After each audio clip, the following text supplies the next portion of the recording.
Hello বন্ধুগণ, ২ শালিক আজকের পর্বে দেখতে পারবেন ঝিলিক গৌরবের গালে একটি চুমা দিল। গৌরব টের পেয়ে মনে মনে খুব আনন্দ পেল।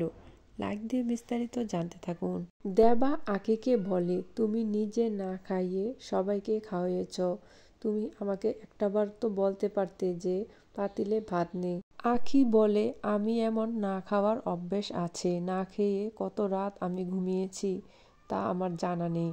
তোমরা খেয়েছ তাতেই আমি ভীষণ খুশি হয়েছি। যদি কমলা মাসি জানতো যে পাতিলে ভাত নেই তাহলে তার মন খুবই খারাপ হয়ে যেত। তখন দেবা বলে, খারাপ হলে হতো, তাতে কি, তুমি এবার থেকে না খেয়ে সবাইকে খাওয়াবে না। তখন বলে, ঠিক আছে। দেবা আঁখিকে বলে, এই নাও বিস্কিট খেয়ে শুয়ে পড়ো, আমি গ্যারেজে যাব ঘুমাতে।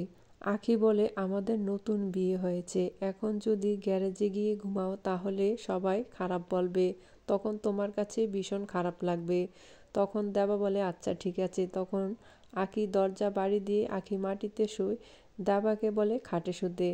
দেবা বলে, না, আমিও খাটে শুবো না, আমিও মাটিতে শুবো। এইদিকে ঝিলিক গৌরবের সাথে রাগ করে পুষ্পার ঘরে এসে নিজে নিজে কথা বলছে। ডিভোর্স দেওয়া কি এত সহজ? আমি দেখে নেব কিভাবে আমাকে ডিভোর্স দেয়। আঁখি ঝিলিকের চেহারা একরকম, তাই বলে কি আমার দোষ, আমার অপরাধ? সবই তো উপরওয়ালা একরকম চেহারা দিয়ে পাঠিয়েছে। কথা বলাতে আঁখির মা হাত নাড়া দিয়ে উঠল। সে কল্পনা করতে থাকলো তার 2 মেয়ের কথা। গৌরব এসে ঝিলিককে বলছে, তুমি ওনাকে বিরক্ত করছো কেন? তুমি চলো, রুমে চলো। ঝিলিক বলে, না, আপনি তো বলেছেন আমাকে ডিভোর্স দিয়ে দিবেন, আমি আর আপনার সাথে থাকবো না। গৌরব বলে, পাগলামি করো না তো, চলো। গৌরব হাত ধরে টেনে রুমে নিয়ে যায়। তখন ঝিলিক বলে, আপনি আমার রুমে নিয়ে আসলেন কেন? এটা কোন ধরনের অসভ্যতা? গৌরব বলে, এটা কি অসভ্যতা? তুমি আমার স্ত্রী, আমি তোমার হাত ধরতেই পারি। ঝিলিক বলে, দুপুরে ডিভোর্স দিয়ে দেন আর রাতে হাত ধরে টেনে রুমে নিয়ে আসেন, এটা খুব ভালো, তাই না? তখন গৌরব বলে, শুয়ে পড়ো।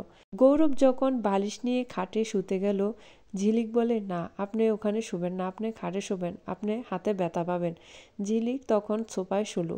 তখন তার কাছে ঘুমার ছিল না, তখন খাটে এসে গৌরবের সাথে ঘুমালো। ঝিলিক যখন এসে দেখলো গৌরব ঘুমাচ্ছে, তখন গৌরবের গালে একটা চুমা দিল। তখন গৌরব টের পেয়ে সে খুব আনন্দ উপভোগ করলো। বন্ধুগণ, পরবর্তী আপডেট শোনার জন্য আমার চ্যানেলটি সাবস্ক্রাইব করে রাখবেন।